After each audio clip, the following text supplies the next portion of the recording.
the financial discussion are always very, very difficult during these conferences of the parties.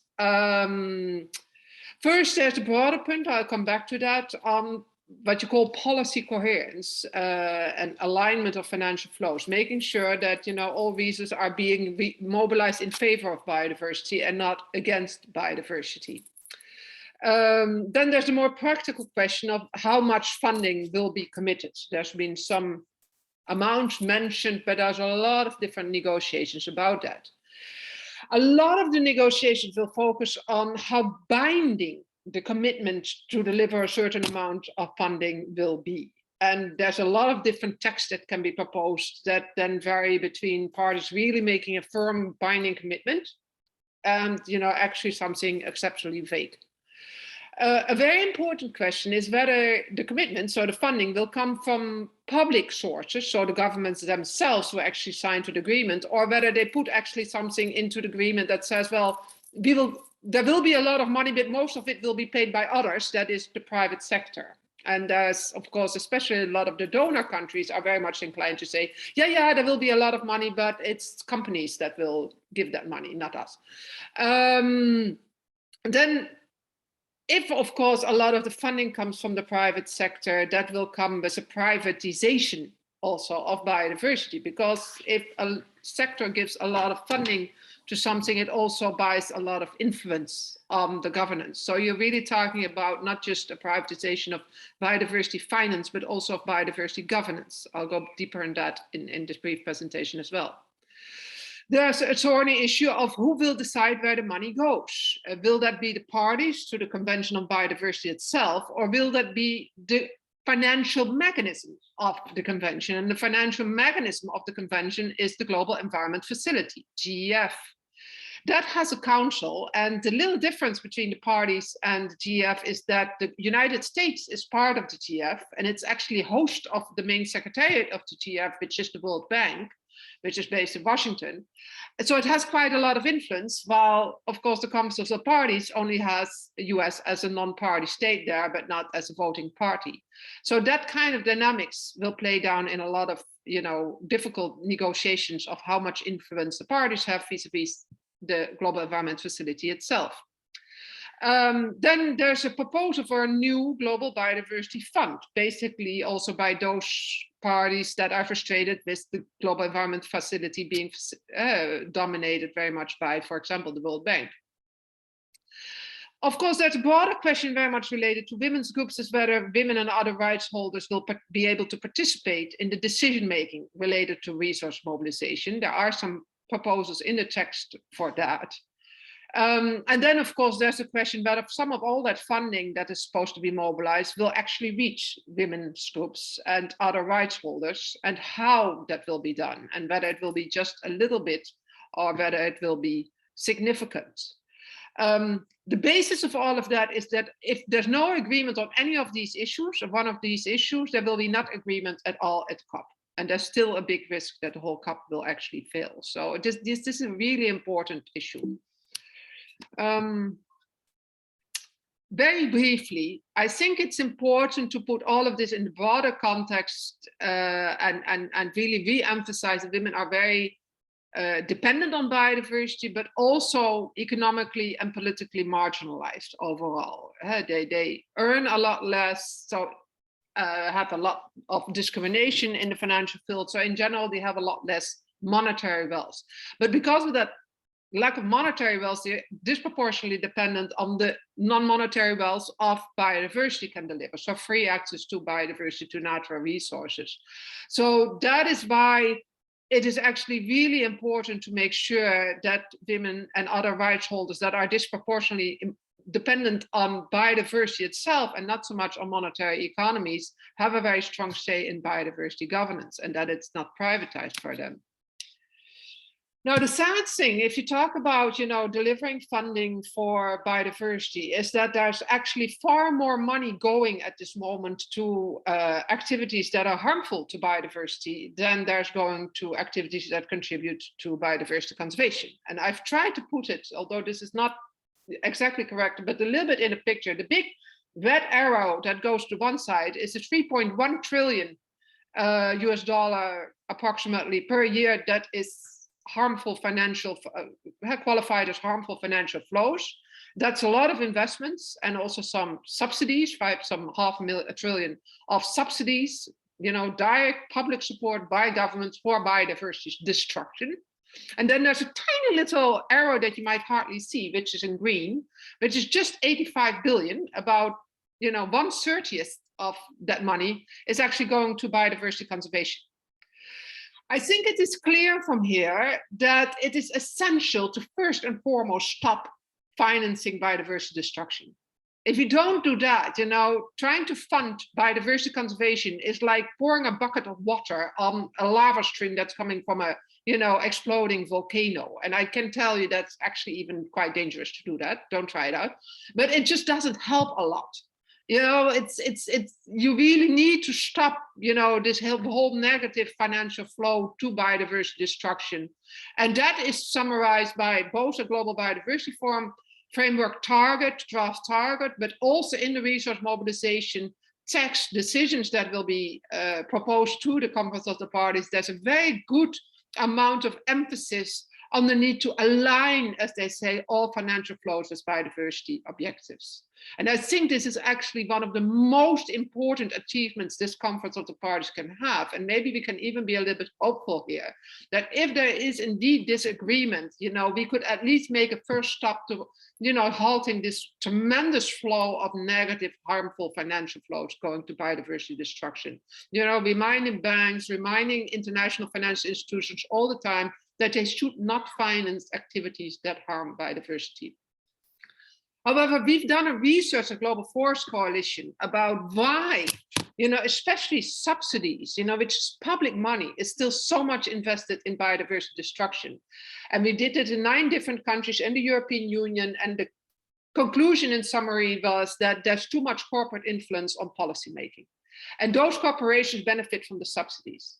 So reducing those subsidies is just not in their interest, and that's why they will halt it and block it everywhere they can. And you see that in a lot of different countries. Meanwhile, and Vivienne will correct me if I'm wrong, but this is a very, speaking example from Costa Rica, which actually had quite a success between 1960 and 2005 in reducing its deforestation rate. And if you then, and the fascinating thing, and I'm mentioning this because I know that now Brazil is, for example, very much promoting payments from environmental services. And even the Costa Rican government very often still says that payments for environmental services were their big success story. Paying for conservation of biodiversity, that this financial flow, this conservation money is very important. However, if you see the deforestation rate, the payment for environmental services system, PSA in Spanish, was actually introduced in 1997 only, when the deforestation was almost close to zero. And forests had actually started to regrow already. What was the real success in Costa Rica is the removal of perverse incentives, and especially reducing beef production. So the solution to a lot of this is often on our plates. And then there's the risk that if you really focus on more and more funding for biodiversity, especially if you don't reduce those harmful flows, that you also end up with false financial flows. More capital, by definition, means more capitalism. We have to ask ourselves the question, so where's this money going to come from? It's easy to talk about 700 billion, as if that money would fall from the sky, but that money has to be earned. And sadly, it's very much earned for more extractivism, more overproduction, more consumerism, and, for example, more mass or elite tourism. And capitalism inherently cannot respect planetary boundaries because it's an economic strategy that's based on continued growth. You cannot, halt capitalism, and just say that it cannot grow anymore. It has to grow because of the whole returns of investments it has to deliver. And that clashes with planetary boundaries. By definition, if we really want to stick within planetary boundaries, we need to change this heart of the system, and that is, this unlimited growth that is pretended. Another big false financial flow is carbon and biodiversity offsets. They've become actually one of the biggest sources at the moment, especially forest carbon offsets, of private biodiversity finance. It's a hugely booming market, and they're completely driven by corporate interest into greenwashing. And the hopeless thing is that because, and this is a long story, being summarized. Please ask me more questions, but I don't want to take too much time. But because it's very much driven by this very clear target of having to conserve a certain amount of forest or other ecosystem, it tends to overlook the rights and interests of women and other rights holders on the ground. And this is inherent dynamics of both carbon and biodiversity offsets. And these are now both promoted under this term nature-based solutions. Now, nature-based solutions are basically solutions using nature for business. That's what a nature-based solution is. And as they're meant for solutions for business, they will need to be profitable. And while formally and also practically, nature-based solutions can include the good, the bad, and the evil, it's often the most evil projects that are the most profitable. And that's one of the big dangers, and that's why we call it a wolf in sheep's clothes. I'm happy to explain more about this, but I don't want to take too much time.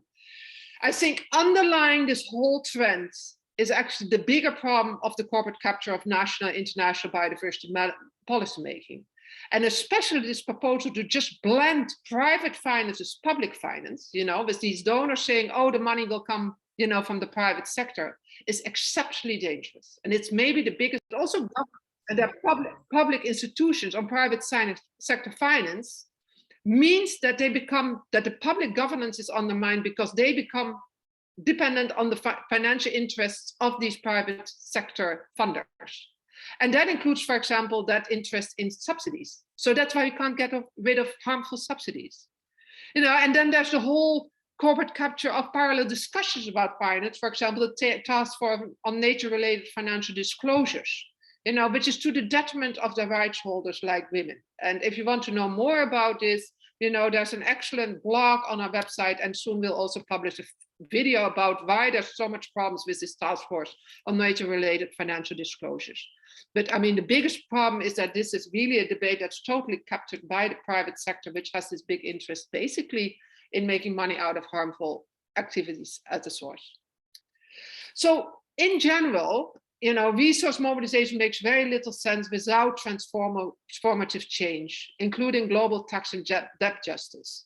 Here again, trying to summarize a very big, broad analysis in short, and this graph is actually from a paper by Jessica Dempsey and al., which you can download very easily from the web in 2022 about global tax and debt justice. But I mean, you have to ask the question also, why is so little money, public money by governments invested in biodiversity conservation? Why is this not more central? And one of the big problems a lot of southern countries actually also face is that a disproportionate amount of their money has to go to debt servicing, with debts being very much part of a very big inherent package of neo-colonial financial, dominance, imperialism.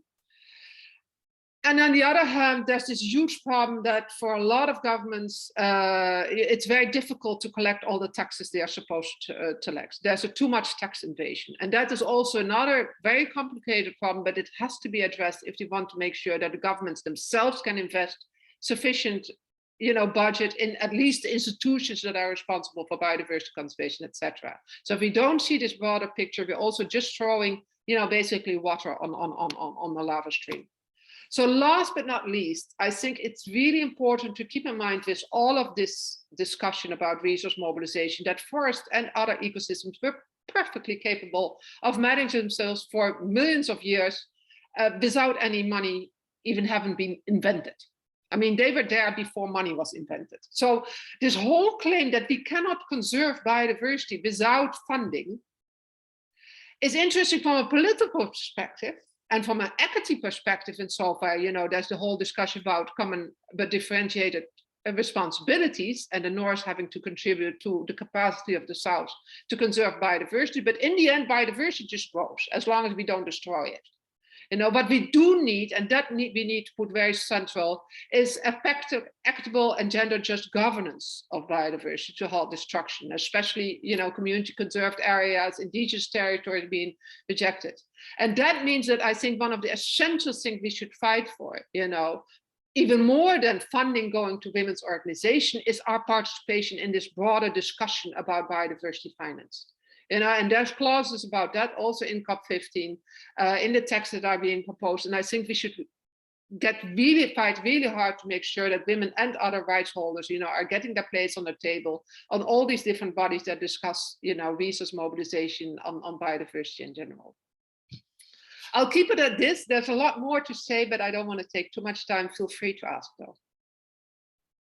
Thank you so much, Simone, for this really insightful presentation. There are many topics to discuss, as you're saying. And for all of our members, please feel free to reach Simone via the chat or during the breakout rooms. If you have any further question, any other comment, concern, advice that you would like to seek from her, please reach out to her. And now we're moving into the second point, that is monitoring and reporting. And we're going to have Katherine Despot-Belmonte from the World Conservation Monitoring Center. Please, Katherine, welcome, and the floor is yours. Thank you, Amelia. It's going to be really hard to follow Simone's presentation, which was honestly so amazing and interesting. The topic that I'm going to be discussing is a little bit drier, but important as well. Can you see my screen? Is it everything looking okay? Yes, everything's fine. Great. So just to summarize the key ways that we've tried to integrate gender considerations in planning, monitoring, and reporting throughout the process of the development of the post-2020, some of the key entry points were, in terms of planning, the focus on national biodiversity strategies and action plans. Also, specific suggestions on how gender and women should be considered in national reports. And because there's an element of monitoring, we've also provided some suggestions on indicators, gender sensitive indicators to be included in the monitoring framework. One of the latest suggestions was that the monitoring framework should also include an overarching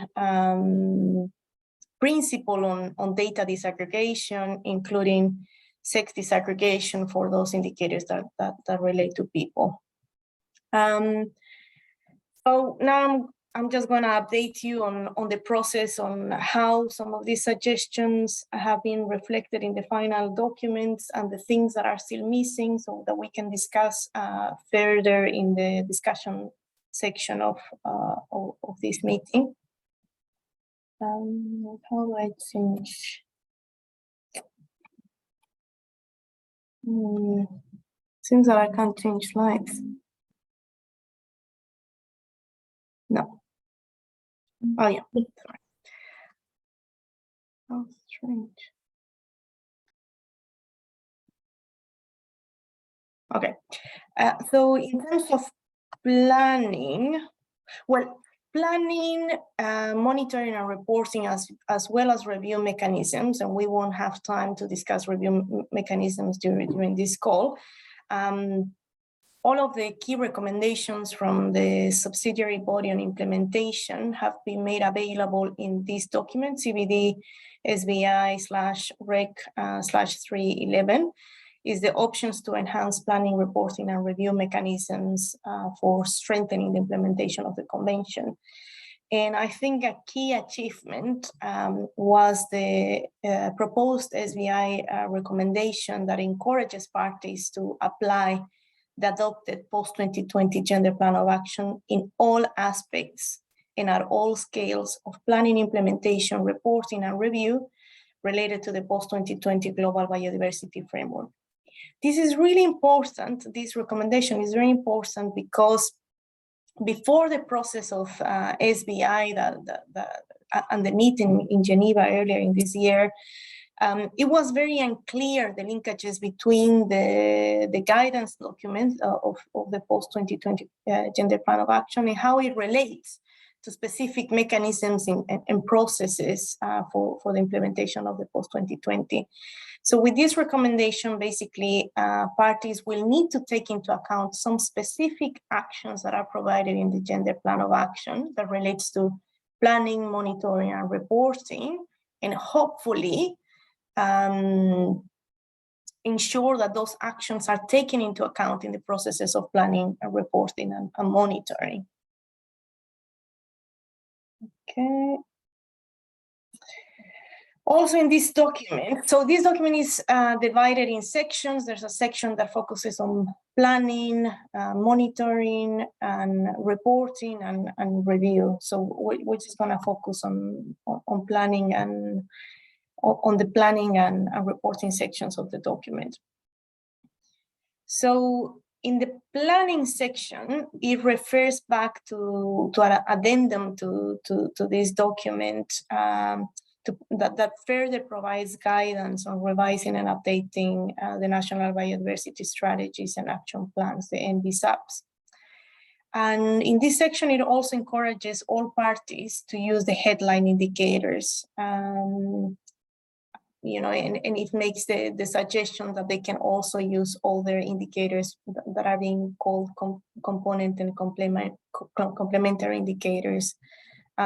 Later on during my presentation, we'll have a look at the monitoring framework and explore what the different indicators mean.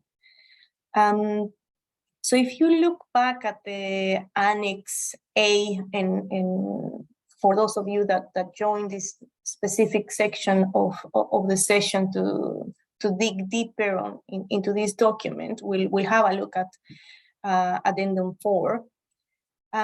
Which only makes one reference to women or gender considerations, and that it's to include women's groups in the process of updating national biodiversity strategies and action plans.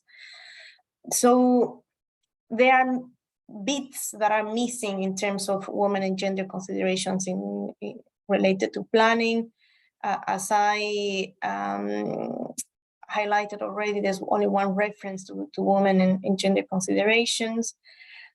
Also, there isn't a proposed structure for developing NBSAP. So it's unclear how women are going to, women and gender experts are going to be involved in the process of reviewing, updating NBSAPs. How the contributions are going to be then reflected in national reports. There's information that is lacking, but we'll have a discussion later on this specific point. In terms of reporting, again, the document refers back to another annex.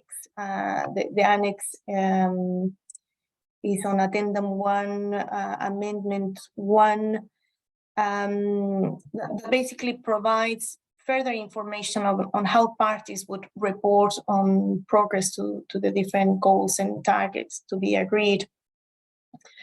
Also, and this is mostly in brackets, again, it mentions that it seems that some parties would prefer that all make use of headline indicators to report on progress in their national reports as well as their NBSAPs. But this hasn't been agreed yet because making use of standardized headline indicators will have resourcing implications for developing nations. So many developing countries are just highlighting that, okay, we'll make use of headline indicators, but who is going to help us to develop our capacities, and who is going to pay for this? You know, that's a key issue that Simone has already highlighted, that also relates to planning, reporting, and monitoring processes. So when we have a look at the addendum that focuses on reporting, it provides information on the process of reporting on the 7th and the 8th national reports, which will be the only 2 national reports to be provided until 2030. And there's one reference to women, which is in section 2 of this document in the draft template for national reports, that refers to the process of developing their national reports and ensuring consultation with a number of groups, including women's groups. And below, you can see this on the right-hand side. You can see the proposed structure for the submission of 7 and 8 national reports. And basically, what countries are being requested is that they provide in section 1 an executive summary. Then they need to provide a brief overview of the process for the preparation of the report. And I suppose section 2 could be a good entry point for ensuring that women's groups and gender experts are part of the process. And section 3 asks about updates on the development of MBSAPs. And section 4 focuses on the goals. Section 5 on the targets, and that's why it's so important to continue the advocacy on target 22, because a lot of focus will be on the targets and the resourcing implications for the implementation of these targets. And then in an annex to the report, then potentially parties will be able to report or share all the relevant information, including potentially the progress on the implementation on the gender plan of action. So what is still missing? There's still missing more references on women or gender considerations in the reporting section. Section 3 of the report, as I noted, it relates to MBSAPs, but there isn't any guidance or any reflection on how gender considerations have been considered in the development of the MBSAPs. And there needs to be better linkages with the gender plan of action in the annex section, because at the moment it's not complete at this moment. So potentially this is one of the things that we're going to discuss shortly. Lastly, in terms of the monitoring framework that is being proposed to follow progress on goals and targets to be agreed, there's a document from SABSTA with recommendations that has been made available for discussion at the COP. Some of you may be aware already, but basically there are 3 types of indicators that are being proposed. The headline indicators, that would be the standard indicators for goals and targets that all countries would need to use potentially in their MBSAPs as well as their national reports. This again needs to be agreed, but there's a strong push for this because it would be easier to follow process globally on the achievement of all targets and goals. There are other indicators that are being called component indicators that would provide further information on specific elements of a target or a goal. And then there's this third group of complementary indicators that as the name suggests, they will complement, provide further information. And unfortunately, on the monitoring framework, many key indicators at the moment are located in the complementary section, even though they are very important for issues that relate to women, like decision, access to decision-making processes and access to land and resources. So at this stage, in terms of references to women in gender considerations in the monitoring framework, there's one reference in Annex 2.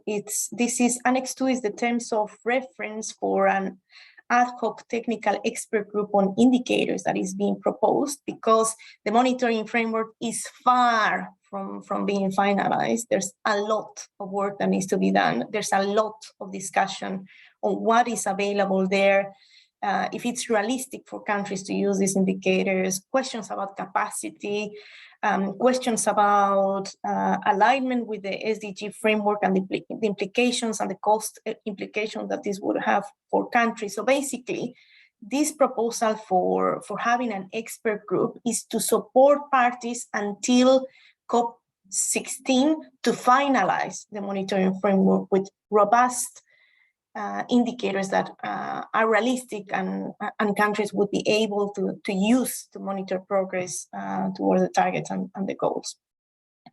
So in this section of the report, there's mention of that this group should also invite other experts, including women's groups, which is great. Then on headline indicator 2101, there's a reference to women. There are 4 complementary indicators that relate to women and gender considerations. And Appendix 2, which is further indicators that have been proposed at a meeting that was carried out in Bonn following the SABSTA 24. So in this appendix, there's a compilation of extra indicators that were proposed at the Bonn meeting. Some of the key outcomes of the Bonn meeting on the indicators are reflected on the right-hand side of your screen. So there were proposals for indicators that include women and girls. This relates to the equitable participation in decision-making processes. There was also a suggestion for SDG indicator 142 that focuses on the total adult population that has secured tenure rights. This SDG indicator is meant to be disaggregated by sex and also type of tenure, and also it has a population element to potentially identify IPLCs or other groups that also have access to land tenure. So it seems that that was a proposal that was made for a headline indicator that could be useful for target 21 and target 22. However, there wasn't discussion in the Bonn meeting about target 22 because it seems that the preparations for this meeting followed the first draft of the post-2020 framework, and as such, target 22 wasn't reflected. So what is missing from the monitoring framework is target 22. It's still missing a headline indicator for target 22. Also, that proposal that we made on an overarching principle on data disaggregation, including sex disaggregation, is missing. And this is very important because as I mentioned already, the priority is being given to headline indicators. And you'll have a look at the monitoring framework, and there are many, many indicators that it's impossible that countries will make use of all of them. So it's more likely that they're going to give priority to headline indicators, which means that if there's an agreed target 22, there'll be one indicator that will help to monitor progress towards that target, which is unlikely to cover all elements that are of importance to women and gender considerations. So what this overarching principle would suggest is that for all of those indicators that relate to people, if at all possible, to be disaggregated by sex so that it's easier to analyze women's considerations. So hopefully this should be one of the things that we ask for at the CBD in the next process of the negotiation.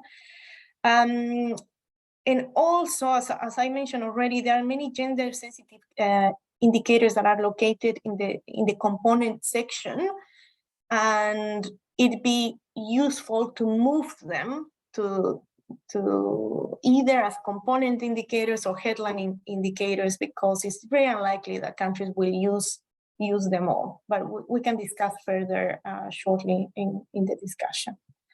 Thank you. Thank you so much, Katherine. Now we're gonna proceed with Vivienne Solis from Costa Rica, and she's gonna explain to us more about the coastal and marine biodiversity.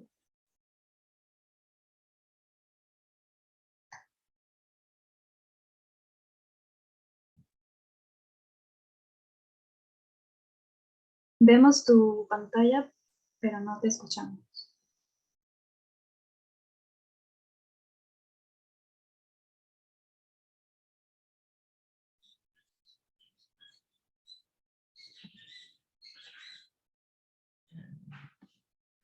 ¿Ahora sí?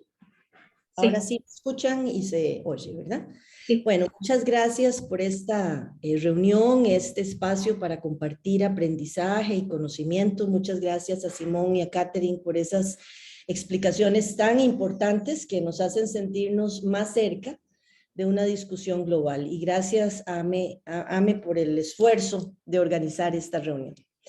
Bueno, se me ha solicitado hablar un poco sobre el tema marino y costero en la Convención de Diversidad Biológica. Yo quisiera decirles que este es uno de los 7 programas temáticos de la Convención de Diversidad Biológica y que a veces nos hemos concentrado mucho en los temas que tienen que ver con la redacción de en este caso, el marco global de biodiversidad, pero que hay una serie de acciones que desarrolla la Convención de Diversidad Biológica que es importante también que nosotros, como parte de este grupo de mujeres, tengamos información y conozcamos. Entonces, este programa, este 7º programa temático de la Convención, tiene en realidad 4 o 5 elementos que son fundamentales para las mujeres y las niñas del planeta.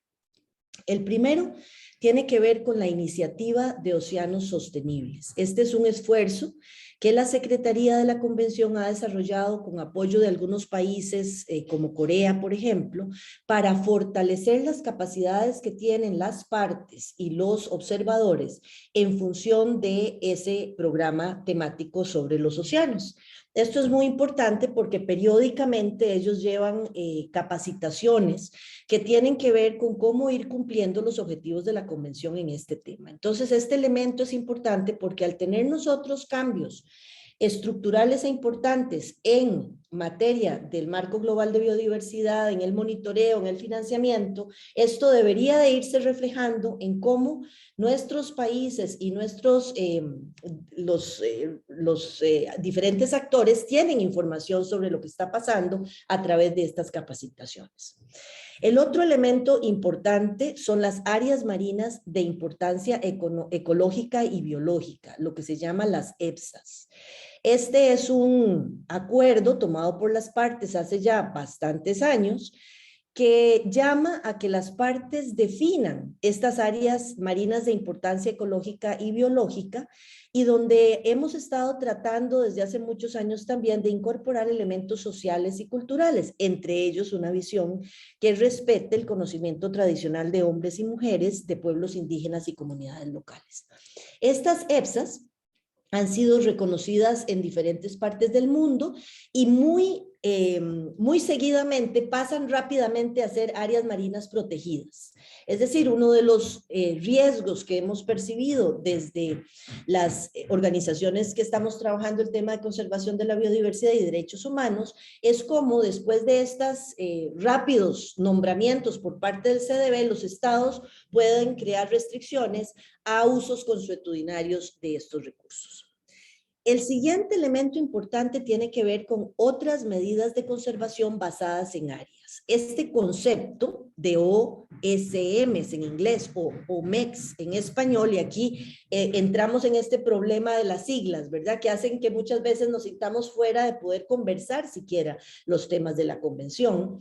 Aparece cuando se aprueban las renombradas metas de Aichi, donde se dice que podríamos hacer conservación del mar y de la tierra a través de áreas protegidas, pero también de otras medidas de conservación basadas en área.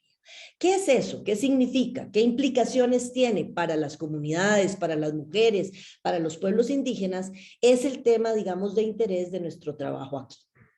Y además, la convención trata otros temas que son de muchísimo interés recientemente, como el tema de la contaminación, por ejemplo, de las aguas, el tema de las áreas marinas protegidas y demás. Entonces, este programa de la biodiversidad marino-costera tiene varias patitas, digamos, y hemos ido centrándonos cada vez más en reducirlo a dos temas importantes que han sido los que se han discutido en este proceso que nos enrumba hacia el marco global de biodiversidad.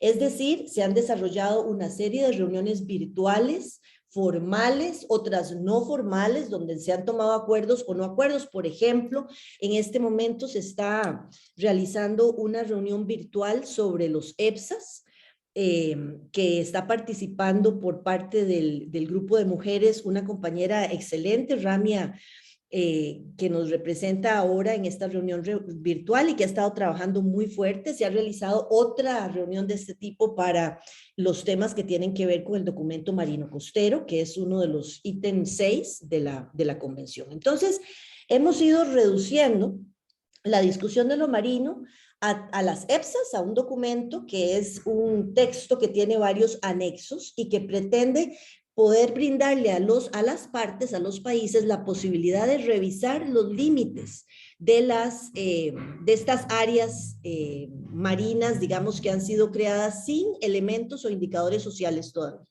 Y un documento sobre el tema marino costero que vuelve a englobar estas dudas que tenemos de cómo poder hacer conservación en función de los derechos humanos. Y por eso es que cuando hablamos de lo marino costero, el marco global de biodiversidad que se está preparando se hace fundamental, porque no podemos desligar este tema técnico de los elementos que están o de los acuerdos que se están tomando sobre este tema. Hasta el momento en lo marino no se han acogido ninguna de las consideraciones de sociedad civil. ¿Qué quiere decir esto? En que todavía no hemos logrado incidir desde lo marino en algunas de las principales consideraciones que se ha hecho desde los órganos o los sectores como el grupo de mujeres que consideran los temas de derechos humanos. Por ejemplo, no tenemos una visión integral ni de derechos humanos. Es decir, mucho se ha visto por parte de las partes su énfasis hacia una economía azul. Es decir, de los elementos sociales, ambientales y económicos, toman uno, el económico, y ese es el camino por el cual se definen todos estos otros elementos de monitoreo, de financiamiento, de inclusión y participación que se ven. Hay un interés mayormente empresarial y neoliberal en este abordaje, que hace entonces que la economía azul, la acuicultura, como en algún momento lo mencionaba Simone, sean los elementos donde vamos a medir el éxito. Eso nos presenta o nos confronta con un enorme reto, que es cómo elevar desde nuestra voz y la voz de los sectores afectados, ¿verdad? Otros elementos de importancia del mar y de sus recursos, ¿verdad? Que no tienen que ver necesariamente con los temas económicos, sino que tienen que ver también con una forma de vida y con la calidad de vida que las comunidades requieren para poder desarrollar un aprovechamiento sostenible. Tampoco hay un enfoque de género a lo largo de los textos que se están negociando en este momento en los dos temas, ni en EPSAS ni en el de marino costero.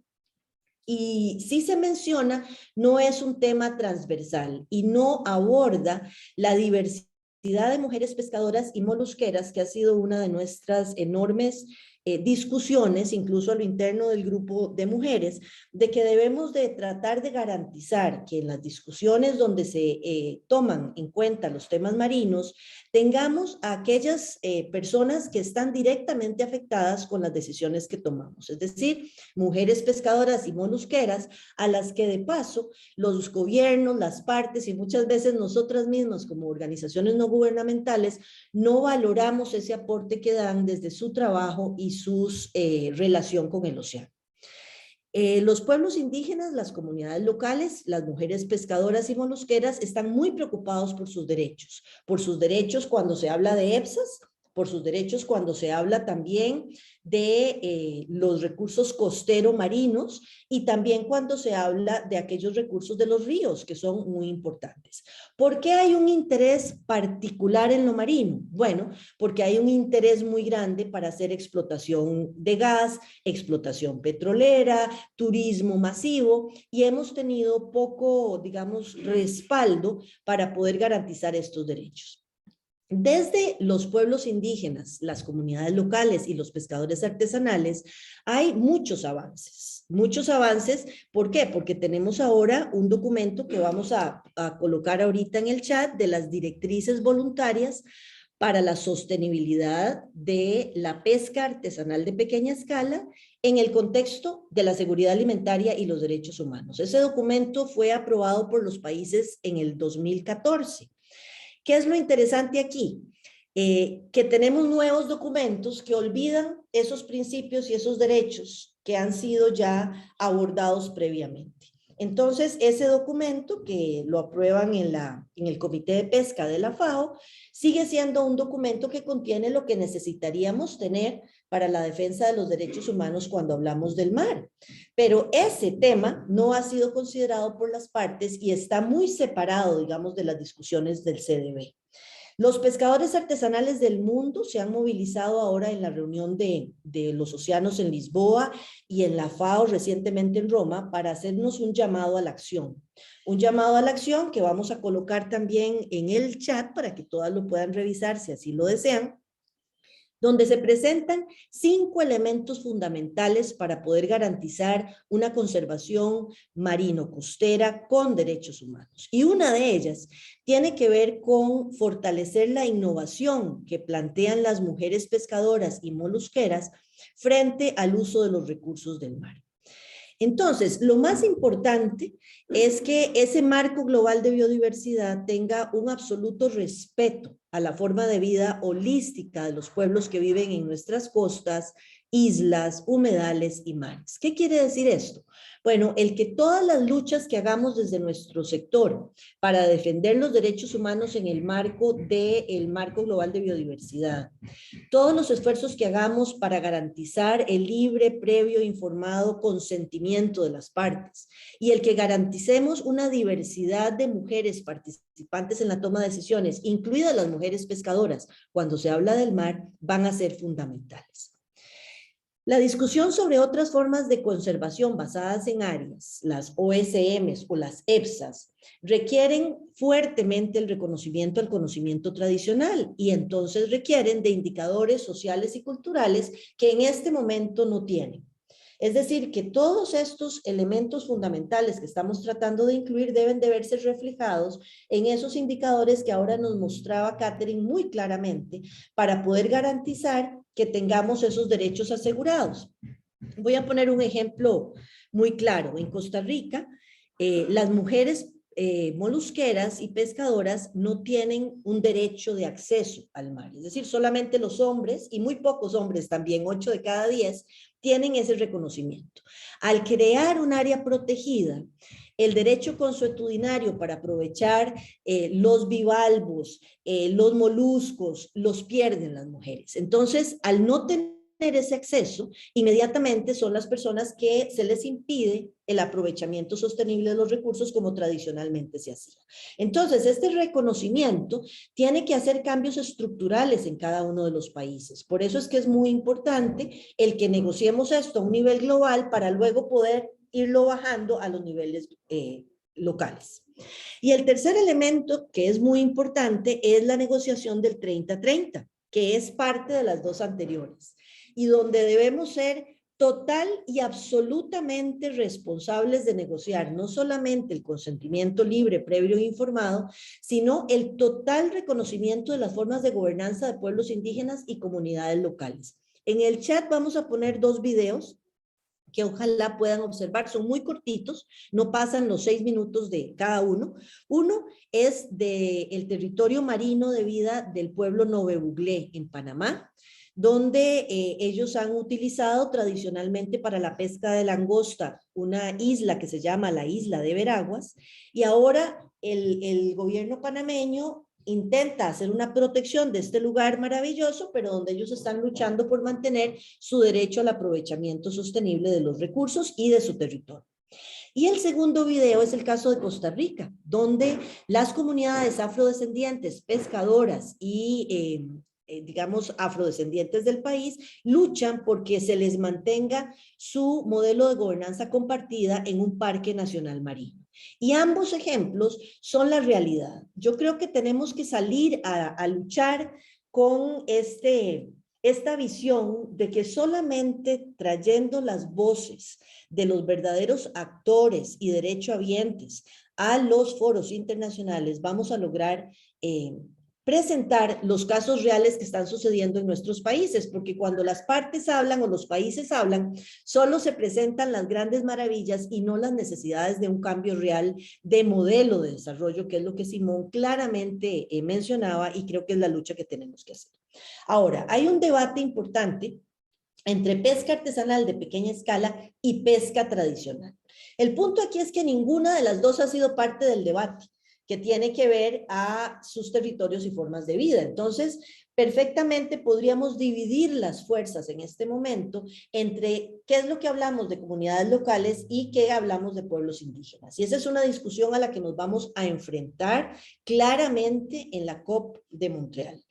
En el caso de los temas marinos, hemos estado luchando más bien por unir el debate. ¿Por qué? Porque en realidad no importa si estamos hablando de pesquerías tradicionales indígenas o de pesquerías artesanales de pequeña escala, ambas van a quedar totalmente fuera si no logramos vencer esta lucha por garantizar los derechos humanos de estas comunidades. Y en ese caso, ambos elementos, las directrices voluntarias para la sostenibilidad de la pesca artesanal de pequeña escala, que dice lo que hay que hacer, es decir, los gobiernos ya aprobaron ese documento, lo que pasa es que es voluntario, pero ya está ahí esa visión de derechos humanos, debe de ser recobrada y más actual el llamado a la acción en la Conferencia de los Océanos en Lisboa, donde los pescadores y pescadoras artesanales, ambos indígenas y de comunidades locales, solicitan un 100% de manejo compartido de las pesquerías de pequeña escala. Esto es un elemento muy importante porque garantizaría los derechos de estas comunidades para poder hacer un uso sostenible de sus recursos en el futuro. Solicitan la participación de la mujer y el reconocimiento del papel fundamental de las mujeres en las cadenas de valor de las pesquerías, que ha quedado por lo visto olvidado del debate de la CDB. La defensa de la pesca a pequeña escala frente a las industrias de la economía azul. Vean que esto es muy importante, porque no podemos seguir hablando de pueblos indígenas y comunidades locales costero-marinas si estamos promoviendo, como lo están haciendo en este momento las partes, un turismo masivo, una extracción de gas, una extracción de petróleo, una contaminación por industrias acuícolas que están poniendo en riesgo estas pequeñas pesquerías. Entonces, este es un eje muy importante. Y un eje importantísimo también de la discusión es el tema de la juventud en la pesca. Es ese recambio que tenemos que dar cuando vemos una pesquería no como una actividad exclusivamente económica, sino como una forma de vida vinculada, unida y garantizada con la conservación del ambiente. Y la mujer en la pesca, bueno, sigue siendo ese nuestro reto. En el caso de Costa Rica hemos tratado de avanzar en una agenda de mujeres pescadoras de mares, ríos, costas y humedales. Este es un elemento que nos falta muchísimo todavía discutir en la Convención de Diversidad Biológica. El mar se ve como un asset económico, pero no lo vemos todavía como una fuente de alegría, de fortalecimiento, de resiliencia para las comunidades locales. Y este es el elemento que tenemos que garantizar en esta COP15. Yo quisiera comentarles que estamos en una lucha muy grande por tratar de llevar mujeres pescadoras a la COP, que puedan hablar, que puedan decir lo que significa para ellas el mar, lo que significan los recursos de pesca, y para garantizar que tengamos esas voces también a la par de otros sectores que tienen que estar en la defensa de estos derechos. El tema parece muy complejo. Nos lo están haciendo parecer cada vez más complejo, pero yo espero que esta presentación y el espacio que tengamos ahora para discusión nos permita acercarnos a estos temas. Todas y todos somos expertos en lo que está ocurriendo en nuestros territorios y esas voces tienen que llegar hoy más que nunca a la COP en Montreal. Debemos de decir la verdad. Debemos de decir lo que está pasando en los territorios para evidenciar que sin ese modelo y sin ese cambio de modelo de desarrollo no va a ser posible la sostenibilidad de los recursos marino-costeros ni de otros recursos que tenemos en el planeta. Yo estoy totalmente abierta a cualquier consulta y agradezco muchísimo el espacio para poder compartir hoy. Muchas gracias. Thank you so much, Vivienne, for this presentation. We have learned a lot. And thank you also for making the link with the previous speakers, because as you are showing, all of these topics are interrelated, and the advocacy processes that we are facing should be also like in a holistic, should be holistic. And now we're moving with the last speaker, with Cristina Eghenter from WWF, and she will speak to us about the post-2020 gender plan of action. Thank you, Cristina, and welcome.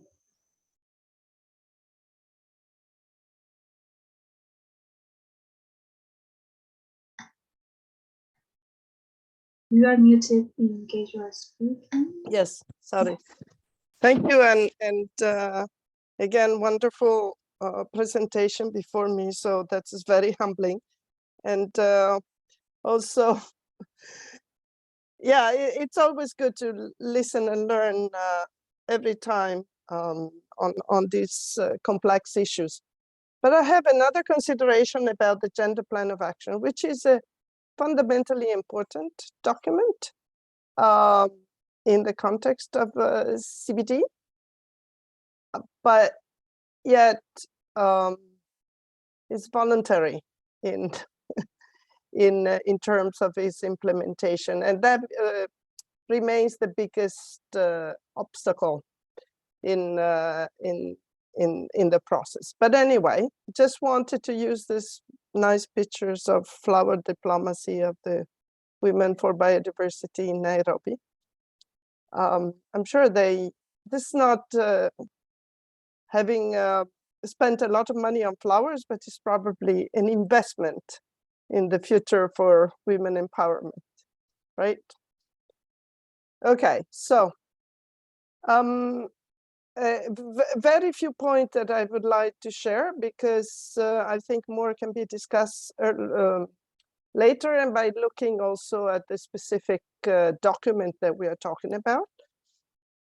This is part of, in the context of SBI. So it's not part of the GBF or the open-ended working group. It's a different process. Like what Vivienne was talking about, I think is also part of SABSTA. It's an item in SABSTA on the coastal, marine and coastal resources, if not mistaken. But anyway, what I'm saying, this is a very complex process, and all of this needs to come together and be finalized and approved by consensus at COP15 in December. So this will be the document that will be approved. I'm pretty sure, and we are all very confident that it will be approved, for no other reason that there is absolutely no opposition, I would say, to the fact that we need a gender plan of action. The gender plan of action need to be mainstreamed in the implementation of the GBF. No party would object to that. No sensible person would also raise any objections to that. But again, it's all about how it's going to be implemented. This is the only second gender plan of action, right? The first one was 2015 to 2020, and it was reviewed. And what reviewed indicated that, yes, there is need to do more work, that very few parties implemented or even reported on what they did around implementing the gender plan of action. And something that surprised me very much is also how limited the outreach at national level was towards women organizations, women gender experts, and so on. So they were not really involved in the process. I think Katherine, in the context of monitoring, talked a lot about that, but also Vivienne and Simone in different contexts. So we still have a huge deficit in terms of women participation and being at the negotiation table. So briefly, we had the consultation process. I say 21, 22, it was long before that too, but 21, it was when some of the most meaningful consultation, I remember the last one in August, that were held. And that, again, might be a sort of a personal anecdote, but I thought it revealed how strongly representatives of parties attending this consultation on the gender plan of action feel about this, and what strong language they use and propose. Then when you are in the negotiation forum of COP or SBI or whatever, things change a little bit, right? Become political. Those voices are not heard very much. And imagine in terms of the European Union, for example, European Union for SBI issues. Oh, beautiful cat. I think it's a cat. Yeah, okay. It's, they talk with one voice, right? So we don't necessarily hear the specific member states, what they have to say. And they usually have to say a lot on gender issues.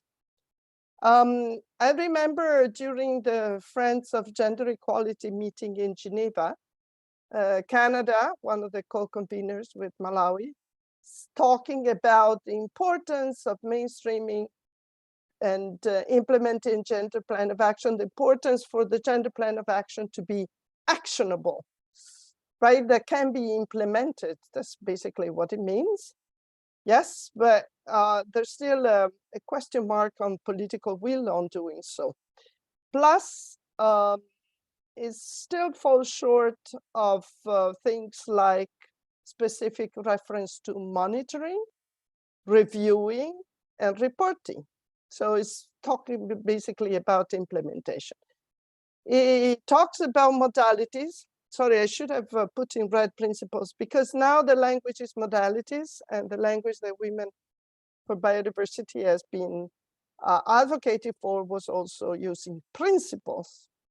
But modality is the one. But it's very interesting whether they chose modalities over principle, that's okay too.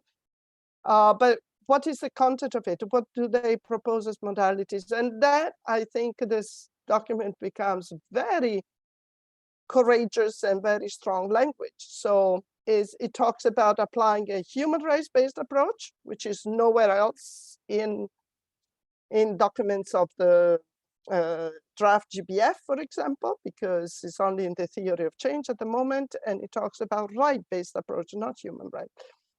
It talks about intersectionality and taking an intersectional approach. It talks about women, environmental and human rights defenders. It talks about land rights. Well, we'll see later that it's still in brackets, but all these issues are brought up. And there is also consideration and provisions on the actual text of the document, of the recommendation to COP. About the important role of women in defending, conserving, sustainably use biodiversity. There's also consideration, specific and special consideration of indigenous and local women. So it's all very good in terms of the proposed text, but again, if this remains voluntary, how can we, what can be done in terms of influencing, encouraging, urging parties to actually implement such a plan? I put there that we can discuss later, because this becomes very intertwined in terms of our advocacy. So there is a gender plan of action. Why do we need a target 22, right? I won't answer this question, but this question is raised so many times still, including by parties that in Nairobi, at least 50 of them finally agreed after the, how many? Around 30 in Geneva, agreed to having a separate gender equality standalone target 22. So do we need a gender plan of action if we have a target 22? Do we need target 22 if we have a gender plan of action? I think all of you can answer this question, but I just flag it as still an issue in the sense of convincing the remaining parties of what needs to be done. Okay, so when we go into the actual document, not the recommendation, it talks about there are 3 expected outcomes that cover. One is about equal opportunity and capacity for all genders to contribute to the 3 objectives of the CBD. The second is about biodiversity policy planning and programming decisions need to address equally the perspective, interests, needs, and human rights of all genders. And the third one is what are the enabling conditions created to ensure gender responsive GBF.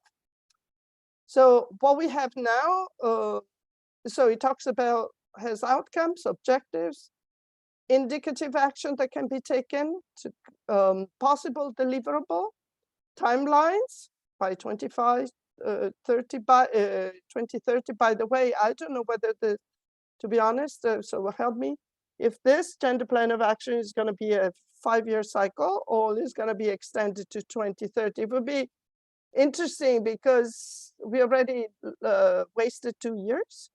So I don't know how they're going to do it.